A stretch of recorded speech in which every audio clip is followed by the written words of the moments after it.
eating bag. Puñeta! And everybody looked at me. The Filipinos are always happy. They're always loving. They'll always accept you, and they'll give you the shirt off their back. Welcome to the Expat Opinion.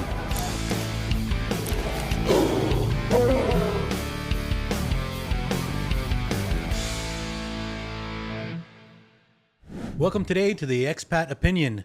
Today our guest is Pedro Delgado. Pedro Delgado is from the United States, de Puerto Rico.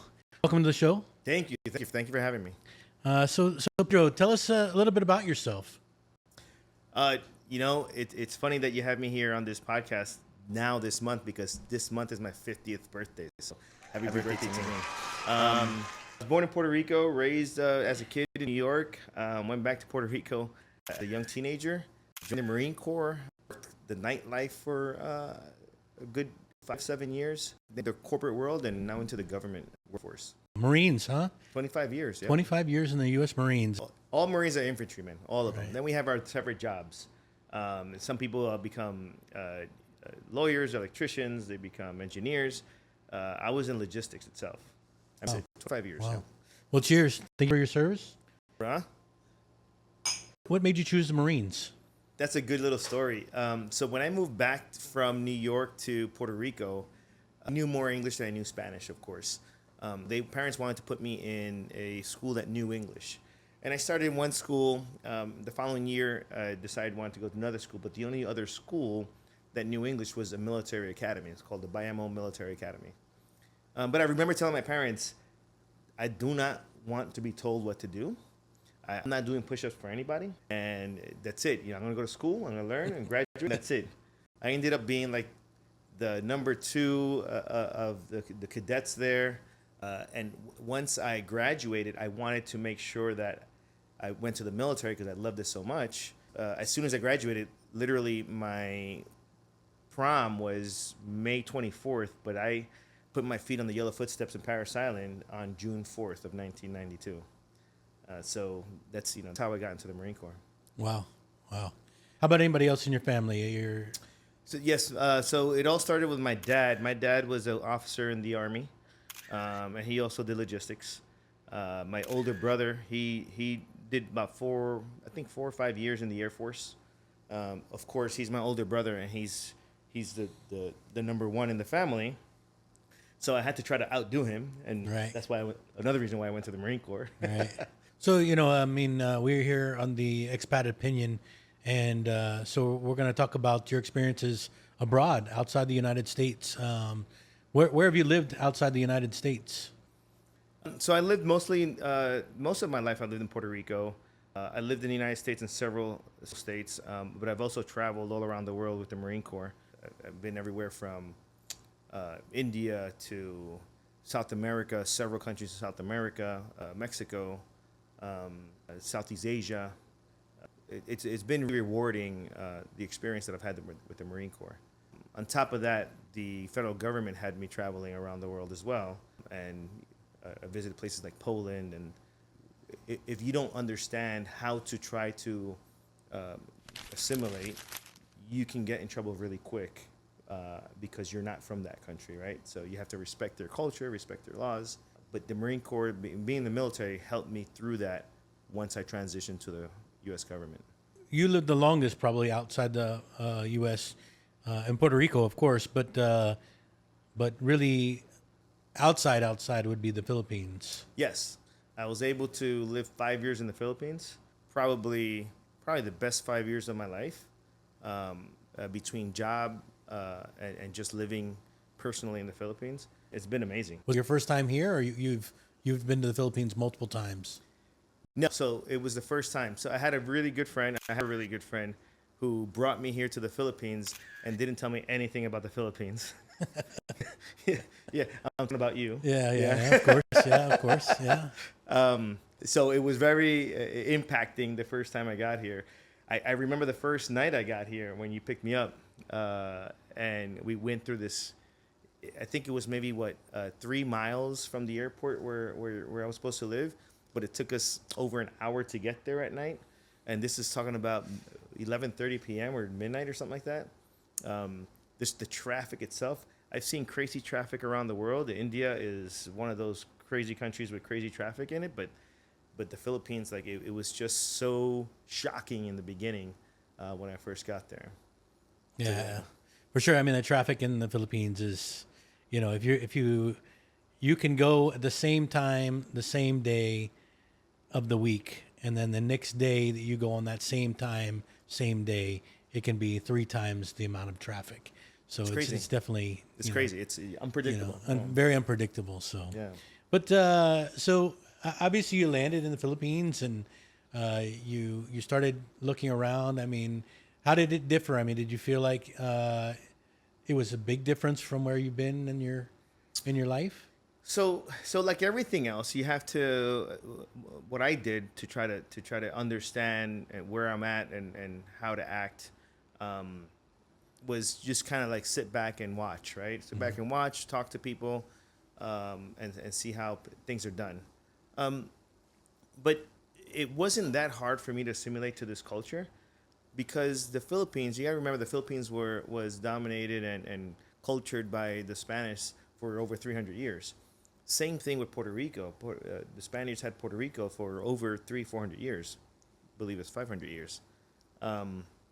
So the basic culture that is here in the Philippines was the basic culture that was in Puerto Rico. So that part was easy for me to understand. Now, granted, the language is different, the food's a little bit different. The people, the people are different only because Puerto Ricans are more Americanized today than the Philippines. But essentially, at heart, they're the same. And I'll explain. The Filipinos are always happy. They're always loving. They'll always accept you, and they'll give you the shirt off their back. You go to the province here, which is to say over at the mountain area, and you could be lost, and they'll help you get to where you're at. If you need somewhere to stay, they'll kick somebody out of their own house just to give you a bed and food. What would you say is the most similar thing? I mean, so much alike between Filipino and Puerto Rican culture. At its core, it's just the acceptance of a person, like if you were family almost, is what really got me. It's interesting how I can go and meet somebody today at 5 p.m. And be super polite and they're nice and great, and at 9, 10 o'clock at night or the next day they're your brother. They treat you like they've known you forever, right? And that's part of that loving culture, that an accepting culture that Filipinos have. Same thing in Puerto Rico, right? In Puerto Rico, you'll go to the province, to the countryside, and it's the same thing. That's probably the most similar at its core that I can say that would have between cultures, Puerto Rican culture and Filipino culture. So that sparks me to ask you this question. How about the language? Spanish language versus Tagalog. I'm sure you have some funny stories because I'm sure that some words that are in Tagalog, I know for a fact, are also used in Spanish, but maybe in different ways. So what's your experience with, Tagalog and your, being fluent, obviously, in Spanish? Tagalog and Spanish. I'll tell you a funny story that happened to me almost immediately when I first got here. And first of all, there's a lot of there's Tagalog and there's Taglish, and in both Tagalog and Taglish, which is Tagalog and English, they both have some type of Spanish word in it because of the Spanish influence back then. I didn't know that when I first got here. I did a little bit of research of the Philippines, but none of that came up. I'm in my office one day, and you know very well the government doesn't do anything efficiently. And so I get a phone call about my move, my household goods are coming in, and they messed up something, and they were going to get there a little bit later than what they said they were. And so I get frustrated, and when I hang up, this is a split-second decision type thing. I want to say something that just, I'm frustrated. I want to scream just to get it out. But I can't say a bad word in English because everybody knows English here. And I'm new at the office. So I figured, I don't know Tagalog, of course, so I know Spanish. So I scream out, Puñeta! And everybody looked at me because that word is the same in Tagalog than it is in Spanish. And they all were shocked. And I was like, what happened? I didn't, and they were, you said a bad word. I was like, oh my, how did you know that? And so that was very shocking to me, in the similarities, a subject that we're talking about. So I had to be careful from that point on. Before I say something, I need to make sure that whatever I say is not going to be something that can be understood by a Filipino because of the similarities that Spanish and Tagalog have. Yeah. That's a good one. What about food? I mean, how about the food and the? Actually, you said earlier that Puerto Ricans have become very Americanized, but I feel like also Philippines has a huge Western vibe culture to it. Although they keep their Filipino culture, of course, there's a lot of U.S. restaurants, a lot of Western restaurants in general, a lot of Western influence, obviously, because the U.S. was stationed here for many years with the military, and there was a lot of American presence here.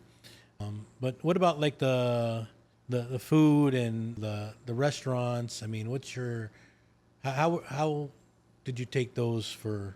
The way I understand it, the way I was able to understand the Filipino culture and how food played into the culture, again, very similar to Puerto Rican culture, and I think that's because of the basis of Spain and the Spanish culture: rice, chicken, pork, and fish.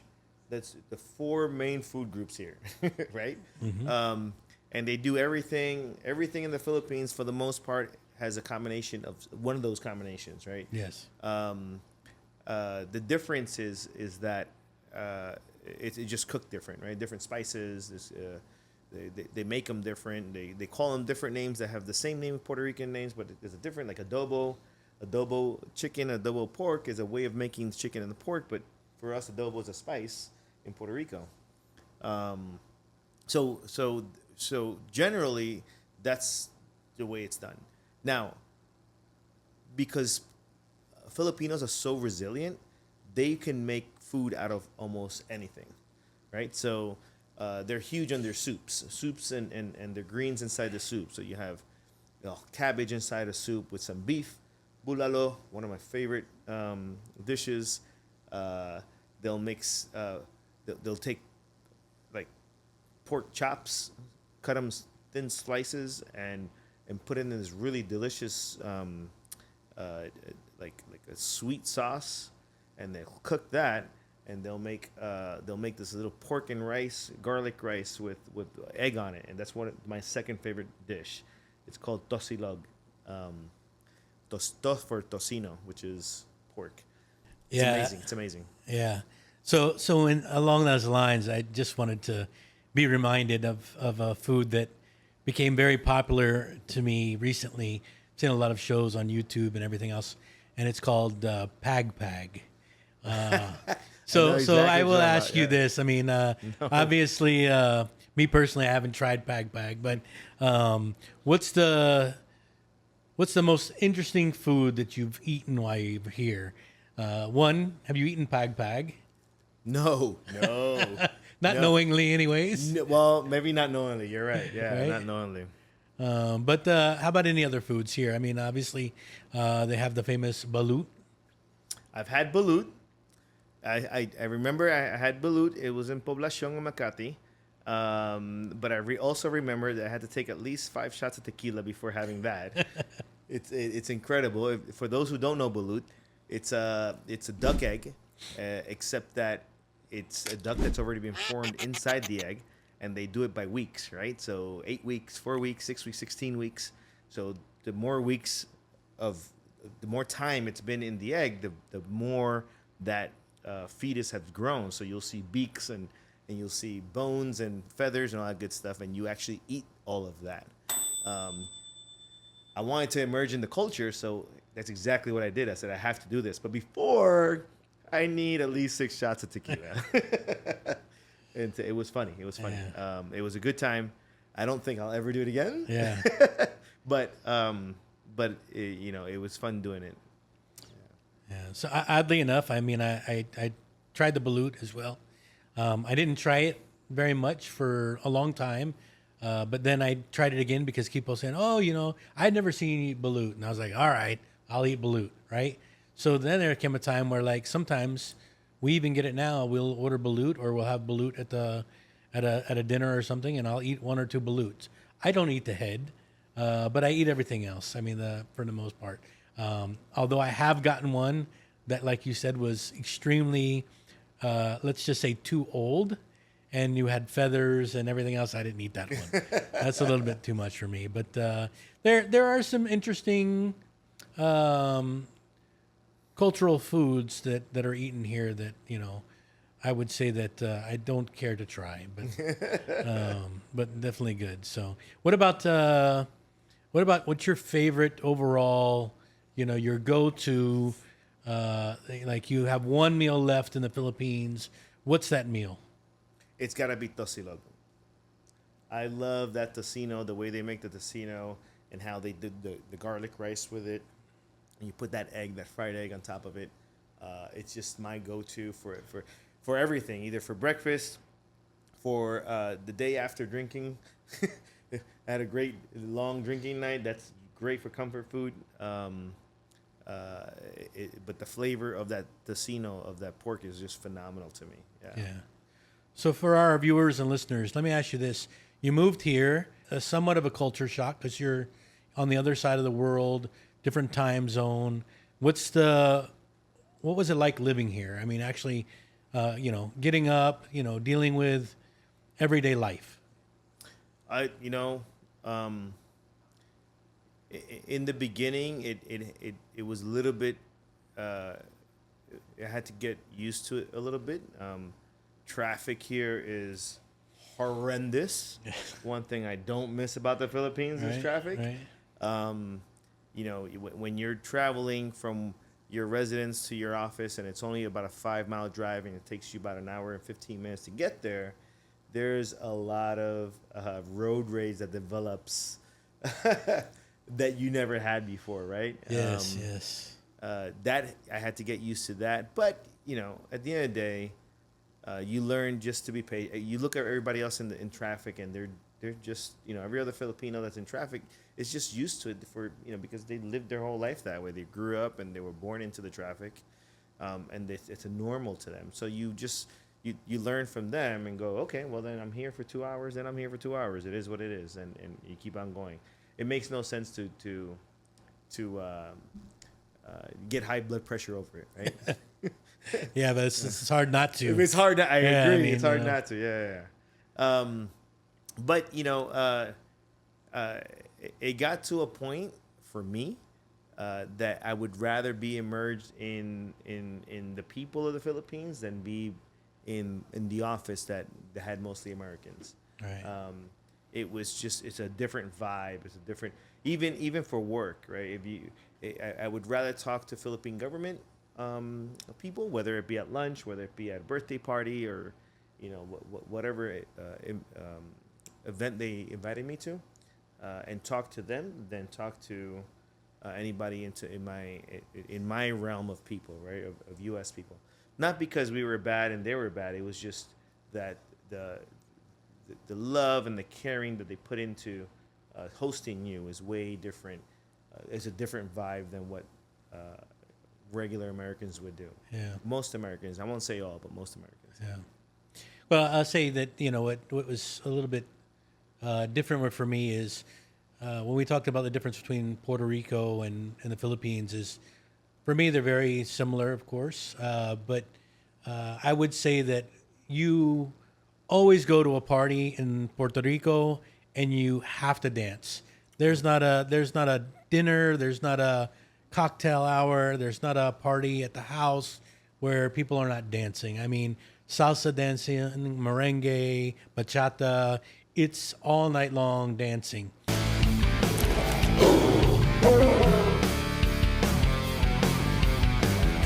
One eternity later.